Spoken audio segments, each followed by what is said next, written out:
human. Dodge this.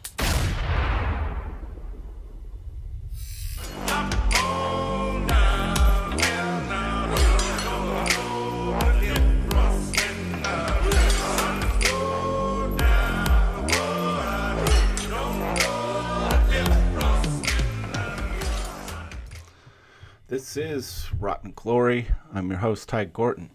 Today I want to talk about Joker and its incredible box office success. You know, despite being attacked from all sides by mainstream media, I did a random search on Google for the words Joker and toxic. This is one of the first things that popped up. If Joker is just another celebration of a toxic, egotistical male justifying his bad behavior, I'm not here for it. So I want to point out that this journalist is basically telling us brilliantly that a supervillain from a comic book universe has some character flaws. You know, he maybe leans a little evil. It's like, wow, blows my mind. The insight, just incredible. Later in the article here, it's hard not to notice that dedicating an entire standalone film to the Joker contributes to romanticizing one of the most toxic archetypes of pop culture. Yeah. So even, without seeing the film, without seeing this film and what it depicts, this person is saying that it's going to romanticize Joker. Obviously, now that the film is out and anyone who has seen it knows that it did nothing of the sort. It did not romanticize Joker in the least. He's got to be, it's hard to watch. He is so just brutally sad and broken, a broken human being. There's nothing romantic about it. Nobody wants to be that guy. So the audacity of these people, they just never stop. The SJW media just constantly attacks. They have no understanding of the subject matter. They think the general public is stupid enough to listen to what they have to say, but clearly they're not stupid. Even casual moviegoers who don't even pay attention to any of them probably don't listen to news about films and things. They just want to go to a movie on a weekend and enjoy themselves, right? This had no effect. If anything, it pushed people into the theaters. It put them in seats. So it completely backfired. Mainstream journalism tried everything it could to put this film down, and it just did not work. If we take a look at the budget, I mean, the Box Office Mojo, as of today, $987 million. So clearly it's going to cross the $1 billion mark. We've got Oscar buzz coming up. Do I think Joker's going to get nominated?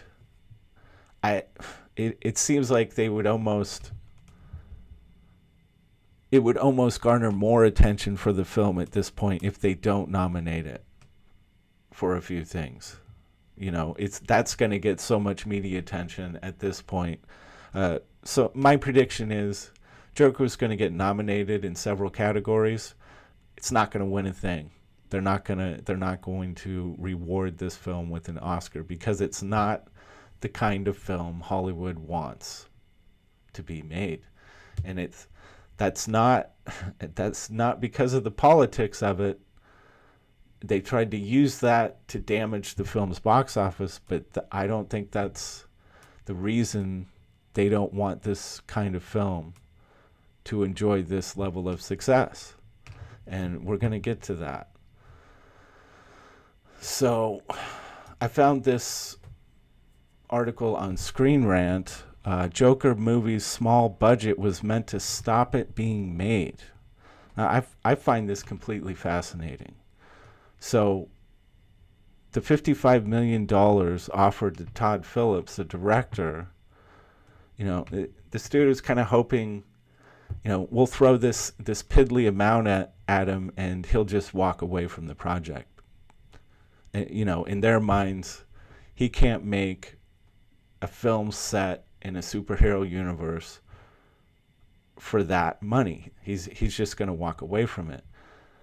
Completely backfired. I think Todd Phillips was like laughing all the way to the set, because that budget fed into exactly the kind of film he wanted to make, which was a return to old school filmmaking, a return to just incredible character development, slow build tension,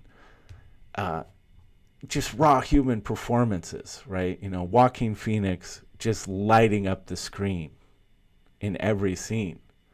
And this is what people respond to. This is what people want in their films. I think the days of the CGI juggernauts are coming to an end. People are tired of it.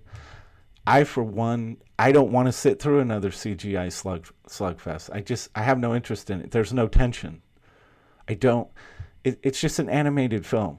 I mean, these films have basically become animated films with some human figures standing in front of green screens the entire time. They don't even know what they're interacting with. Right? It's just like a cardboard cutout being held up in front of them. It's like, your eyes go here. Now act, monkey. This doesn't draw out the best human performances. This isn't what people want anymore. I think we are on the cusp of this incredible film renaissance. And Joker has proven something vital.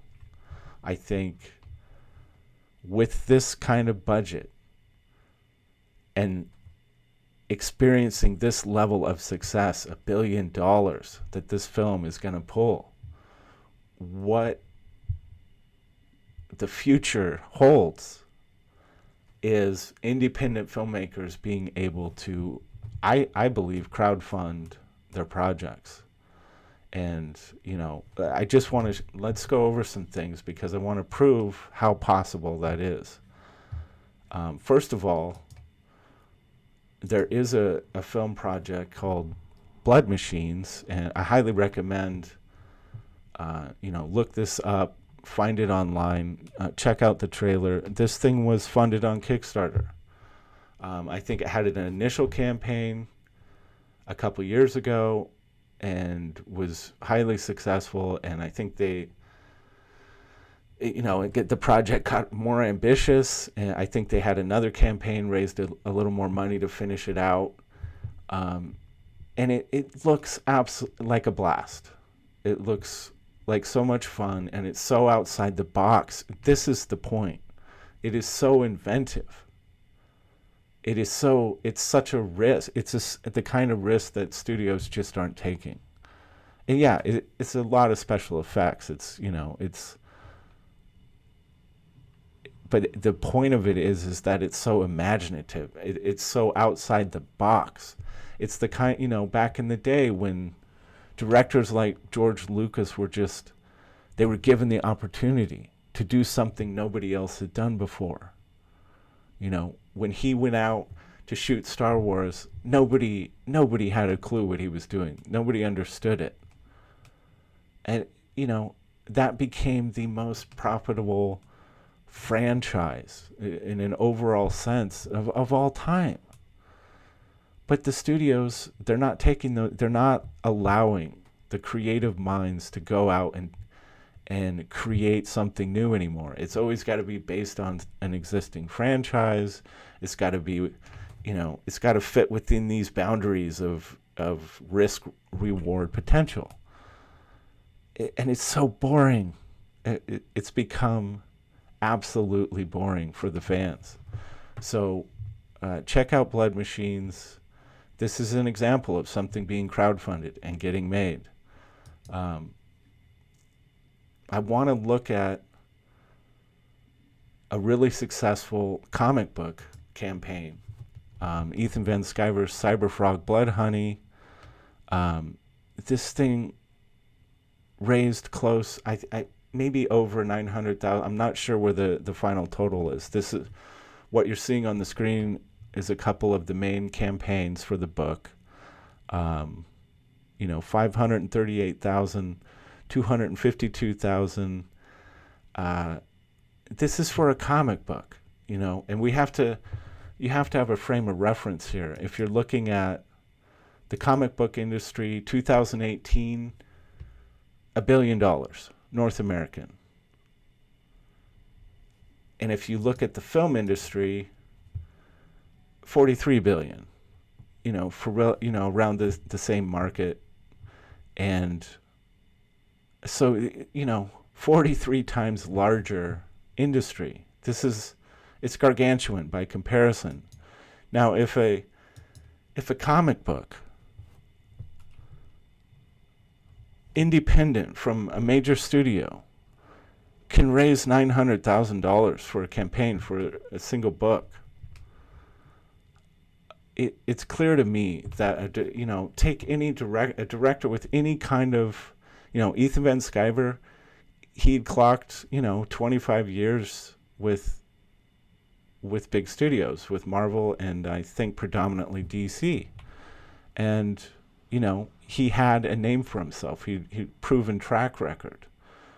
And if you take a film director who has had success in mainstream already, and they break away and say, look, I'm tired of the oversight. I want to be able to do what I want to do.